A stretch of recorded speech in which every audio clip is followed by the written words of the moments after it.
Imaginez un parti politique qui a vu ses leaders faire l'histoire du Sénégal.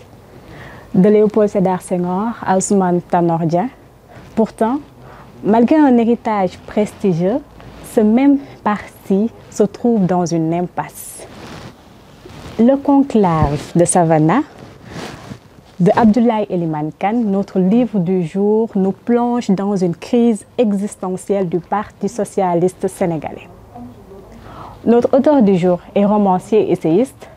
Il est ancien ministre de la Communication et de la Culture. Il a aussi enseigné la philosophie à l'université Cheikh Anta Diop de Dakar. Le livre s'ouvre sur une analyse sans concession des réalités et des mythes de l'alternance au Sénégal.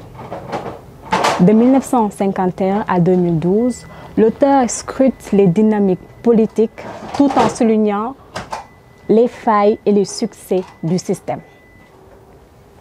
Mais ce n'est pas seulement une simple chronique historique dans ce livre. L'auteur aussi nous invite à repenser l'histoire à travers une série de crises qui a secoué le Parti socialiste. Surtout durant les élections présidentielles de 2000, où le parti perd la tête du pays pour la première fois. L'un des moments clés du livre, c'est bien sûr le fameux conclave de Savannah. Mais aussi, dans ce livre, il s'agit d'une réflexion sur non seulement ce qui reste à faire du PS, mais pour toute organisation politique confrontée à une remise en question de ses fondations.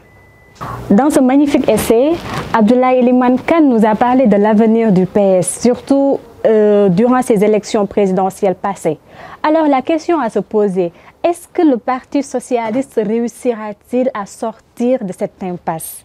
Ou est-il encore capable de se réinventer?